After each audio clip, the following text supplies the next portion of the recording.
been about more than a week since the verdict. As you sit here with me now, has it sunk in?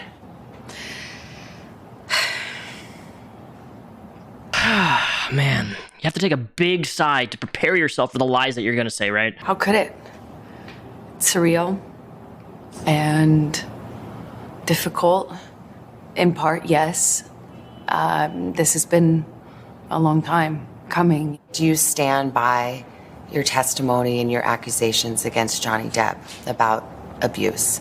Of course, to my dying day, will stand by every word of my testimony. This is one of the things that really irks me is I don't understand how you can go on national television and not have like the court telling you, or at least the judge saying, hey, you know, you lost this defamation case. Maybe we should restrict your ability to continue to go on national TV and literally say the same stuff that you literally went to court for after you lost.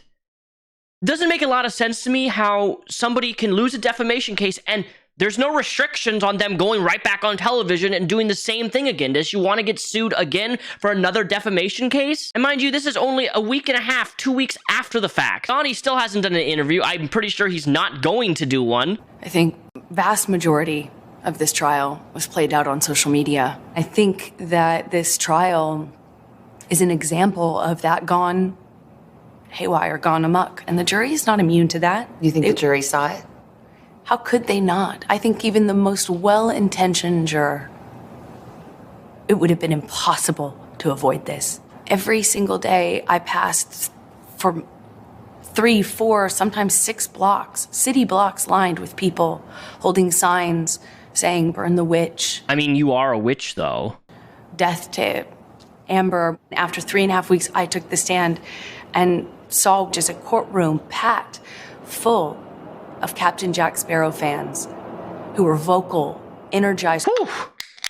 That's getting spicy in here. Question for you, Amber. Did seeing all those Captain Jack Sparrow cosplayers trigger you? Did it strike your inner PTSD? Pretending to be a beloved, wonderful, hilarious character that Johnny Depp was most well known for as in the series Pirates of the Caribbean, one of the biggest, largest franchises he was ever been a part of, and that he was cut out of the next film because of you and all your allegations, false allegations towards him? Was he not botched also from the Harry Potter and the Fantastic Beasts franchise? He was one of the main villains, and they cut him out, replaced the actor. And you're triggered, and you're upset, and you're scared of pirates? Rest up! Oh, the horror! Can you put into words how that felt? This was the most humiliating and horrible thing I've ever been through. Good. I'm glad it's the most humiliating thing that you've ever been through, because there are people in the world who deserve to be humiliated. There are people in the world who deserve to be exposed. There are people in the world who deserve to have their reputation tarnished. And it's not often I say that about people. Amber Heard, Harvey Weinstein, and I really believe next up is Ezra Miller. There's some crazy ass people in Hollywood, narcissists, abusers, and Amber Heard is no exception to that because she's a woman. Let's remind ourselves, abuse holds no gender. You know, I made a lot of mistakes.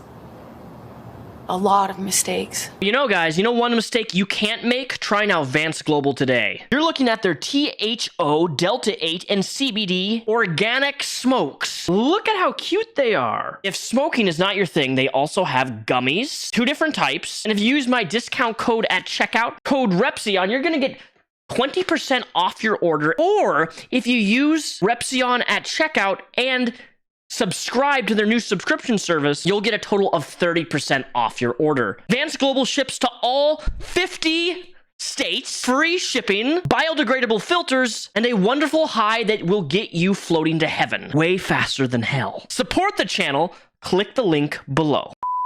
I have never felt more removed from my own humanity. I felt less than human. Have you ever considered that you removed yourself from your own humanity because you're being fake all of the time? Let's go back to the day of the verdict. Were you feeling confident?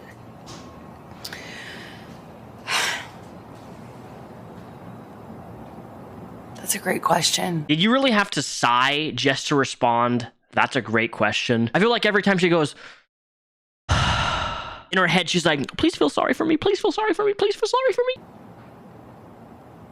I wish I could say yes to that. I want to say yes to you, but it wouldn't be true. Even if you think that I'm lying, you still couldn't look me in the eye and tell me that you think on social media there's been a fair representation. There was another trial dealt with the same substantive issues that had even more evidence in. In fact, my evidence was largely kept out. Really important pieces of evidence kept out. Done differently, handled differently by a judge instead of a jury. Some evidence is admissible in a UK court that is not admissible in a US court. Do you think that maybe he just had better lawyers? I will say his lawyers did certainly a better job of distracting the jury from the real issues. Distracting the jury of the real issues, which is what, Amber? That you lied under oath? That you committed perjury? That you're a fraud? For some people, they just were frankly disgusted by the whole thing and don't have much sympathy for either one of you. Can you understand that? Absolutely. I would not blame the average person for looking at this and how it's been covered and not think that it is Hollywood brats at their worst. But what people don't understand is it's actually so much bigger than that. This is not only about our First Amendment right to speak. But here's the thing about the First Amendment. The First Amendment protects free speech. It doesn't protect lies that amount to defamation. And that was the issue in the case. Yes, exactly. You can't go into, the free speech does not protect you if you go into a crowded theater and you scream fire. We get the concept of free speech from the Greeks. My understanding of what that means is not just the freedom to speak. It's a freedom to speak truth to power. Boy, oh boy, oh boy, oh boy. Amber. All right, we got to go back to the original quote of this example she uses on, you can't yell fire. I'm so tired of this level of ad nauseum that just completely is used all the time. I see it on Twitter, I see it on Facebook, I see it all over social media. People using this example as, you can't yell fire in a crowded building, blah, blah, blah, blah. How about we actually take a look at the original quote, which she so conveniently left out or just doesn't know and blames it on, says, oh, it's from the Greeks. The original quote goes as follows. The most stringent protection of free speech would not protect a man falsely shouting fire in a theater and causing panic. Now, I underline those two things. Falsely, the word, and causing panic. In 1913, there was the Italian Hall disaster. There was a total of 600 people that all came together that were copper miners, construction workers, children, family members, all of them. A lot of people gathered together. And mind you, this was Christmas Eve, the holiday. And at the same time, there was also a labor strike happening because they wanted pay increases. They weren't being paid properly. Now, apparently somebody walked into the building of this congregation of 600 people, and that individual yelled, fire, fire, fire. Do you know what happened next? Over 70 people were trampled to death in the stairwell of that building. Over 30 of those deaths happen to be children. So naturally, of course, Amber Heard leaves the two terms, causing panic and the term falsely. While yes, in America, we do have free speech and we have the First Amendment. The First Amendment does not protect you from consequence when you use that speech to incite something that is false, creating immediate danger. For example, swatting. Or if you go on social media and you make some gigantic Facebook thread threatening the president of the United States, chances are you're going to get prosecuted. You can get thrown in jail. You can face prison time for the things that you say. And you can't just use the First Amendment as a protection of, well, I have free speech. No, if you're causing immediate danger, if you're causing harm, that's not protected under the First Amendment. But truth is the word. Yes. And that was the issue. And that's all I spoke. And I spoke it to power, and I paid the price. In the closing arguments, the Depp lawyer called your testimony the performance of a lifetime and said you were acting. What do you say to that? Says the lawyer for the man who convinced the world he had scissors for fingers. I'm the performer. Are you fucking kidding me? When first saw this clip, I didn't believe it was real. Are you just mad that that film was overwhelmingly successful and that he won an award for a performance? I had listened to weeks of testimony insinuating that, or saying quite directly that, I'm a terrible actress. You are. You haven't done anything substantial. Your character Mira was really nothing special. So I'm a bit confused how I could be both. The DEP team argued that you were the abuser, that you instigated physical violence. Did you? I never had to instigate it. I responded to it. Ah, yes, the whole reactive abuse. He made me do it. Well, reactive abuse is a real thing. Reactive abuse is able to be demonstrated based upon certain things. But what we have in audio, what we have in evidence, is somebody trying to run away from you, to shut the door, and you're trying to break the door down. Somebody who, when you get physically violent, they disconnect and disattach and go into their own space and try to get away from you, and you're chasing them. That's not reactive abuse if you're chasing the person who's trying to get away from you. You're trying to initiate and talk to the person who wants space away from you because they're scared, or you're being violent, or you're being physical. When you're living in violence and it becomes normal, as I testified to, you have to adapt. You say you were responding, but there is evidence. There are tapes in which you acknowledge hitting. There are tapes in which you say, I started the fight. I know much has been made of these audio tapes. They were first leaked online after being edited. What you would hear in those clips are not evidence of what was happening. It was evidence of a negotiation of how to talk about that with your abuser. But I am looking at a transcript that says, he says, you start physical fights, and you say, I did start a physical fight. I can't promise you I won't get physical again. I mean, this is in black and white. I understand context.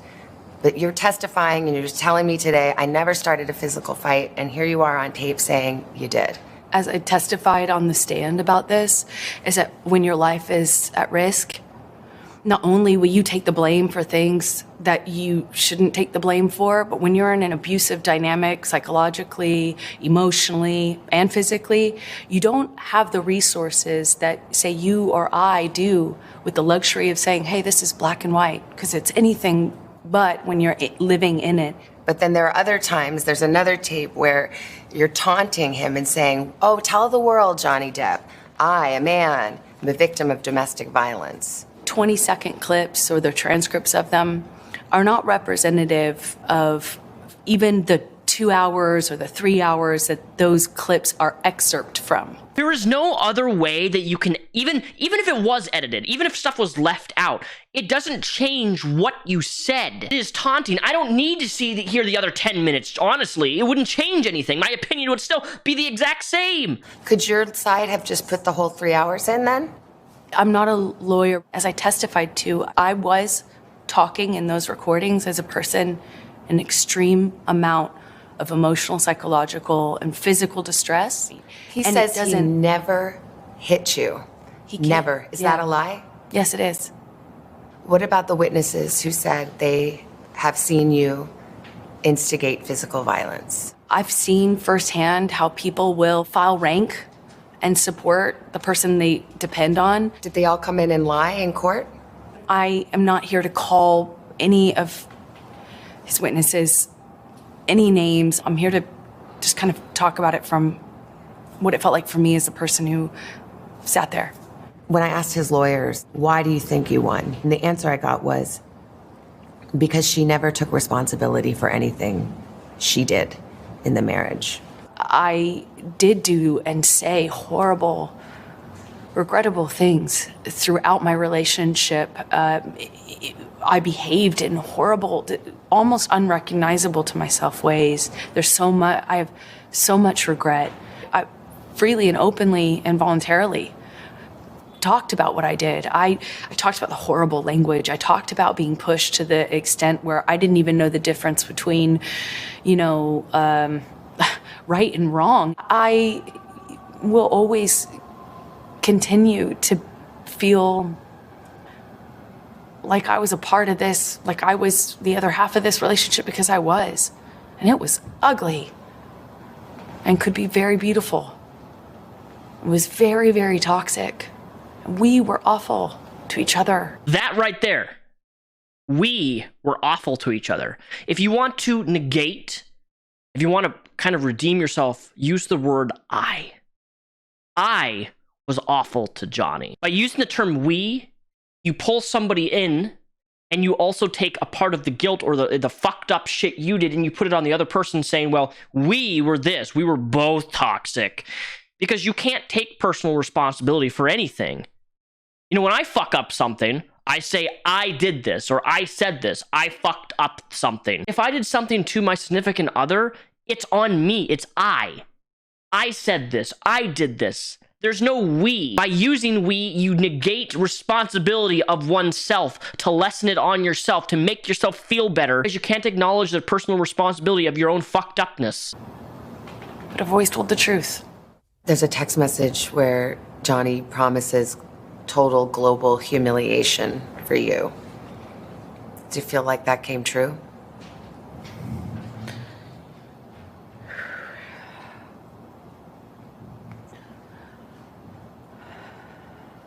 How many big sighs are we at now?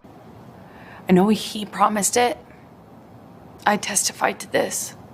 I'm not a good victim, I get it. I'm not a likable victim. I'm not a perfect victim, but... That may be the most truthful thing you've said in this entire interview.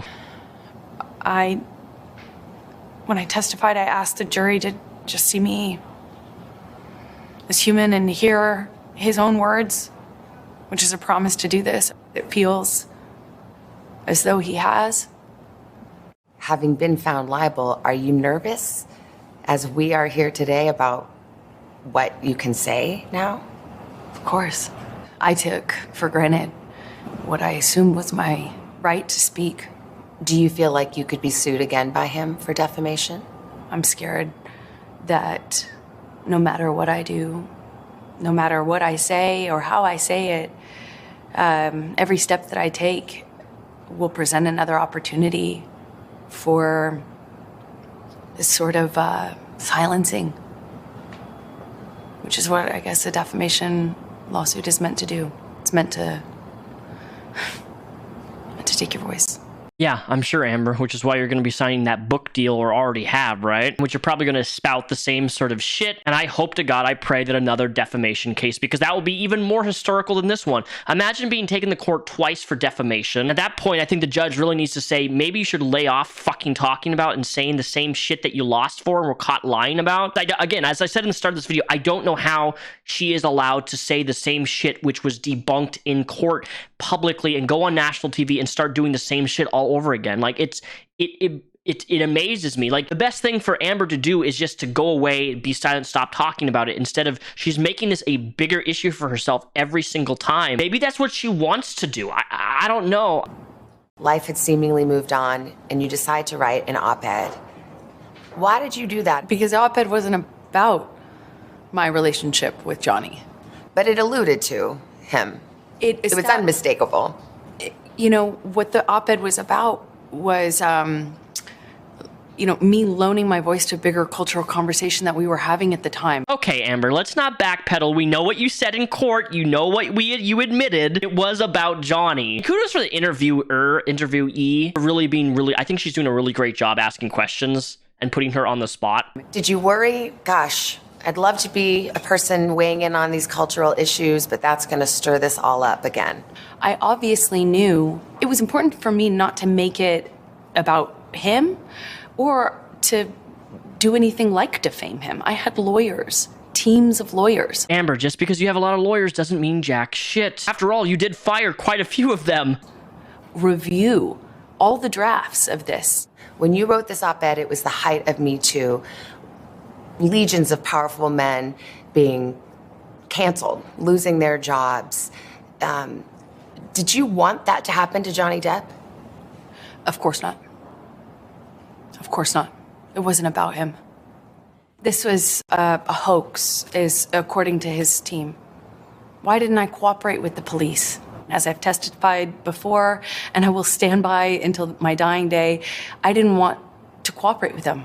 I didn't want this to be out. I didn't want this to be known. I didn't want to cooperate with them because I didn't want this to be, I didn't want to get him in trouble. Bitch, for real? You're the one who leaked the shit to TMZ. You're the one who literally got them set up so when you walked out of the courthouse filing your restraining order that you could turn to the camera and smile and be like, ha ha ha, look what I just did. If it was a hoax, I could have done that. But 5 days later, you went to court and it came out. 5 days later, I made the decision to stand up for myself and protect myself. You can't get a restraining order in private, which of course I didn't understand the night when the cops were called. An employee of TMZ testified at court and said that TMZ was tipped off about when you were going to be going to the courthouse and on what side of your face bruises would be apparent. Did you tip off TMZ? I was going to say, he certainly didn't get tipped off by me or anyone in my... Did anyone tip off TMZ? Why would they? No. You asked no one to do that. As I testified to before, it had nothing to do with me. There are different incidents that you testified to, and the DEP legal team would put up pictures of you publicly right after that or in the days following and saying that why are there no bruises? Again, it's that thing. If you have bruising, if you have injuries, it's fake. If you don't have any, then you weren't injured. You had promised to donate the $7 million of your divorce settlement to charity. It was revealed at trial that you haven't done so yet. However, they played a tape where you stayed on the air that you have donated it. Do you think that raised questions as to your credibility with the jury?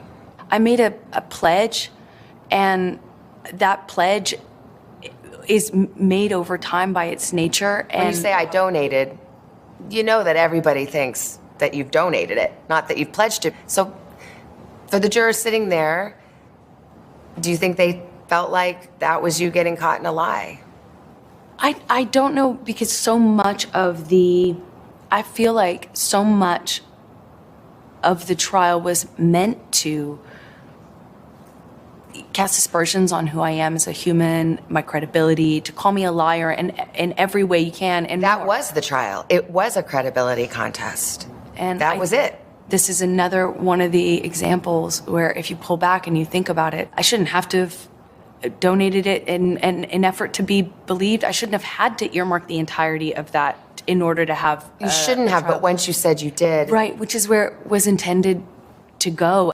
Intended to go. If you're gonna make a claim like I donated something, then you need to have actually done that. If you blow your own credibility up due to your own inaction, that is on you. You can't blame other people for that. You see your future now.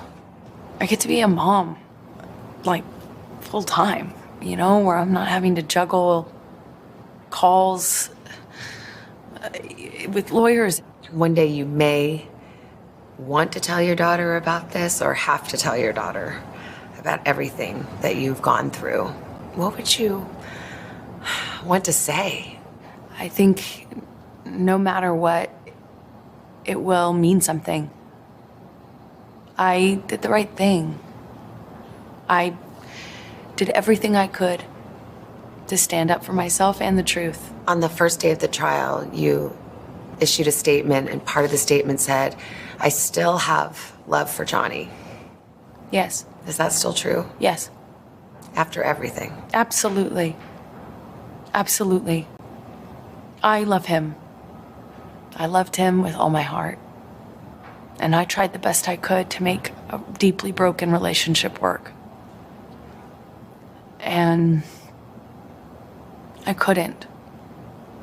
I have no bad feelings or ill will towards him at all. I know that might be hard to understand, or it might be really easy to understand. If you've just ever loved anyone, it should be easy. So yeah, that's that. That was Amber's interview. Exclusive. All my social links are linked down below. Also linked in my description is my gaming channel. I'm going to be streaming almost once a week now on the weekends, specifically on Sundays. I've kind of stopped streaming for almost like the last year and a half, but I am coming back on my gaming channel. And if you guys would like more content, more rants that are very, very unfiltered, just go check out my gaming channel. I actually made a video on the Star Wars and the toxic fandom and a moron who just cannot be pleased and contradicts himself all the time. If you like Star Wars, if you like nerd stuff, if you like video games, definitely check out my gaming channel. And I'll see you guys next week for another X-Files.